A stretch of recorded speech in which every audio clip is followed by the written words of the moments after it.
পরিমল হুকুল মুর্দাবাদ আবকারী মন্ত্রী পরিমল হুকুল মুর্দাবাদ অঞ্চলত মাদক বন্ধ করো ওই মারিদ মদের দোকান বন্ধ করো ওই মারিদ মদের দোকান বন্ধ করো আবকারী মন্ত্রী পরিমল হুকুল মুর্দাবাদ আবকারী মন্ত্রী পরিমল হুকুল মুর্দাবাদ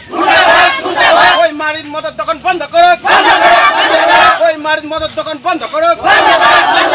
ওই মারিদ মদের দোকান বন্ধ করো মাদক দ্রব্য বন্ধ করো মাদক দ্রব্য বন্ধ করো মাদক দ্রব্য বন্ধ করো অঞ্চলে মদের দোকান না চলিব অঞ্চলে মদের দোকান না চলিব অঞ্চলে মদের দোকান না চলিব আমাদের বিশেষ মুর্দাবাদ আমাদের বিশেষ মুর্দাবাদ আমাদের বিশেষ মুর্দাবাদ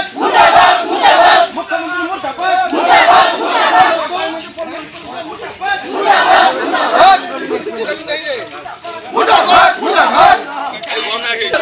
অঞ্চলে মদের দোকান বন্ধ করো আবকারী মন্ত্রী পরিমল হুকুল মুর্দাবাদ আবকারী মন্ত্রী পরিমল হুকুল অঞ্চলে অ্যালকোহল বন্ধ করো ধূমপান বন্ধ করো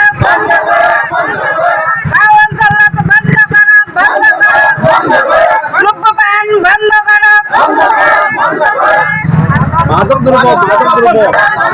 মাদক দ্রব্য বন্ধ করো ওই মারিদ মদের দোকান বন্ধ করো ওই মারিদ মদের দোকান বন্ধ করো গাঁও অঞ্চলে অ্যালকোহল না চলিব গাঁও অঞ্চলে অ্যালকোহল না চলিব গাঁও অঞ্চলে অ্যালকোহল না চলিব আজি আমি আসলতে প্রটেস্ট কৰি আছো যাতে আমাৰ তাৰমানে কৈমাৰী অঞ্চলখন বহুত শান্তিপূৰ্ণ এখন সমাজ হয় আগৰ পৰা বহুত আগৰ পৰা ইয়াতে শান্তিপূৰ্ণভাৱে আমি চলি আছো বাট বহু দিনৰ পৰা আমাৰ ইয়াতে কি হৈছে একটো আমাৰ আগৰ যেটো আমাৰ এনে গাঁৱলীয়াভাৱে মদ সদৰ প্ৰজেকচন কৰে হেতুটো হৈ আছে আমি ওপৰত জিলা কৰ্তৃপক্ষক বহুতবাৰ জনাইছো বাট হেতু কেতিয়াবা সিহঁতে ইনিচিয়েট লৈছে বাট তথাপিও সমলঞ্চে অফ হোৱা নাই কিন্তু আজিকালি শুনি আছো আৰু গভৰ্ণমেণ্টে নতুনকে আৰু এটা আমাৰ ইয়াতে মানে গাঁৱৰ ভিতৰতে এটা আমাৰ নতুনকে আমাৰ হেৰি দোকান দি আছে অফ শ্বপৰ দি আছে IMFL অফ শ্বপ দোকান দি আছে যিখন মদৰ দোকান বিদেশী সুৰাৰ দোকান এইখন হলে আমাৰ কি আছে তাতে আমাৰ হেতু লাইনতে একেই আমাৰ গাঁওখনতে একটা মছজিদ আছে পবিত্ৰ মছজিদ আছে তাতে এখন আমাৰ স্কুল আছে বিদ্যালয় আছে লগতে আমাৰ শিৱ মন্দিৰ আদি আধ্যাত্মিক সংস্থানো আছে তো এইটো কি হ'ব আমাৰ আপকামিং জেনাৰেশ্যনৰ কাৰণে সৰু বাচ্চাবিলাকৰ কাৰণে হওক বা আমাৰ ইউথ জেনাৰেশ্যনৰ কাৰণে হওক যিহঁতৰ আমি ভালৰ কাৰণে ইমান দিনৰ পৰা ষ্ট্ৰাগল কৰি আছো সেই ষ্ট্ৰাগল বিলাক আমাৰ এনে অসাৰ হৈ যাব আৰু লগতে আমাৰ আপকামিং জেনাৰেশ্যন বিলাকো বহুত বেয়াৰ ফালে যাব তো আমাৰ ইয়াতে আমি যেটো দেখিছো গভৰ্ণমেণ্ট ষ্টেট গভৰ্ণমেণ্টৰ আমাৰ আদৰণীয় মুখ্যমন্ত্ৰী মহোদয়ৰ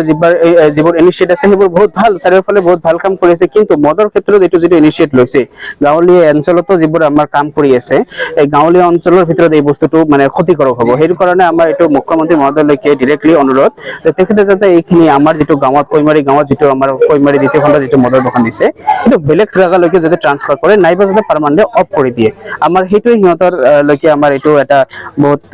কাতৰ অনুৰোধ আমাৰ সমুখ আজি বাকি কৈমাৰীবাসী একত্ৰিত হৈছে এইটো কাৰণে যাতে মুখ্যমন্ত্ৰী মহোদয় যেহেতু সবৰে পৰোপকাৰী মুখ্যমন্ত্ৰী হিচাপে সবে জানে তেখেতে যাতে এই কামটো যাতে বেলেগ ঠাইলৈকে ট্ৰান্সফাৰ কৰে মদৰ দোকানটো যাতে বেলেগ জায়গালৈকে স্থানান্তৰিত কৰে সেইটো আমি বিচাৰিছো আৰু পাৰ্মানেন্টলি যদি অফ কৰিব পাৰে তাহলে যাতে অফ কৰে এইটো আমাৰ কৈমাৰী ৰাইজৰ উদ্যোগত ইয়াতে কোনো ধৰণৰ বেলেগ কোনো সংগঠন বেলেগ কোনো ধৰণৰ পাৰ্টি ইয়াতে জড়িত নাই সববিলাক আমাৰ কৈমাৰী ৰাইজ কাৰণ কৈমাৰী ৰাইজে ইমান দিনৰ পৰা ইয়াতে ভুগি আছে বহুত মানুহৰ অলৰেডি ইয়াতে মৃত্যু হৈছে মদৰ কাৰণে আৰু যেটো আমি সৰুৰ পৰা দেখি আহিছো ইয়াতে আমাৰ কোনো বেলেগ মানুহৰ উদ্যোগৰ প্ৰয়োজন নাই আমি সেলফ ইয়াতে কাফি হয় মুঠতে ইয়াতে ওয়ান শপ হ'ব নোৱাৰে হ'ব নালাগে আমি এইটো বিচাৰিম যে চৰকাৰক আমাৰ এইটো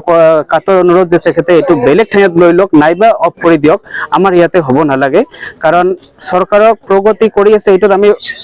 ধন্যবাদ চৰকাৰক কিন্তু প্ৰগতি কৰি কি লাভ যদি আমাৰ মানুহেই নাথাকে প্ৰগতিটোৰ অনুভৱ যোনে ফিল কৰিব যেটো মানুহে এইটো এনজয় কৰিব সেই মানুহবিলাকে যদি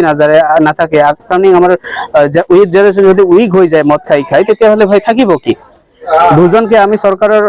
হেৰি দিছে গভৰ্ণমেণ্টৰ নিয়ম দিছে দুজনকে বাচ্চা হ'ব লাগে সেই দুটা বাচ্চাও যদি আমাৰ মদ খাই পেলে শেষ হয় তেতিয়াহ'লে দুনিয়াখনত থাকিব কোনে তো আমাৰ এইটো মামালৈকে ৰিকুৱেষ্ট যে তেখেতে যাতে এইটো বেলেগ ঠাইলৈকে ট্ৰান্সফাৰ কৰে আমি যে ওয়ান শপৰ দোকান মানে মদৰ দোকানটা বন্ধ কৰিব লাগে বুলি আমি এটা আন্দোলন কৰিছো, আৰম্ভ কৰিছো আৰু কি। কি বিচাৰে আমি বিচাৰো এইখন আমাৰ একেবাৰে অভাৱীয় দেশ, অভাৱীয় জাগা। ঠাইখন আমাৰ কৈমাৰী ঠাইখন একেবাৰে অভাৱী। ইয়াতে ধনী মানুহ নাই, চবেই অভাৱী মানুহ। ইয়াৰ পৰা আমাৰ এই দোকানখন হলে আমাৰ বহুত ক্ষতি হ'ব। আমাৰ উঠি অহা মানে যিবিলাক ল'ৰা আছে, উঠি আহি আছে, সেইবিলাকৰ ভৱিষ্যত নষ্ট হৈ যাব। সেইকাৰণে আমি এইখন বন্ধ কৰাৰ কাৰণে আমি আন্দোলন আৰম্ভ কৰিছো। আমি চৰকাৰক আহ্বান জনাইছো, একেবাৰে নজনা নহয়, চবকে জনাইছো। X MLA, running MLA, DC, SP সবকে লিখিত আবেদন জনাইছো। এই 5-7 দিন মান হ'ল, এনে 5-7 দিন মানে 1 সপ্তাহ মান হ'ল আর কি আমি জনাইছো সবকে। কিন্তু সিহঁতে তথাপিও এইখিনি যদি কৰে, এইখিনি যদি আমাক মানে কোনো ধৰণৰ আমাক আওকাণ নকৰে, তেনেহলে আমি পাব্লিকে আমি পাব্লিকে বন্ধ কৰিম। আমি নৱপ্ৰজন্ম আমাৰ একেবাৰে আগ নাবাঢ়িব। সিহঁতে মানে আমি মা নাম দেউতে আমাক চিনি নাপাব, সিহঁতে ভৱিষ্যতে আমাক চিনিয়ে নাপাব। কোনটো মা, কোনটো ভাই, কোনটো, সেইবিলাক আমাৰ অচিনাই হৈ যাম। সিহঁতৰ সম্পৰ্কই নাথাকিব আমাৰ।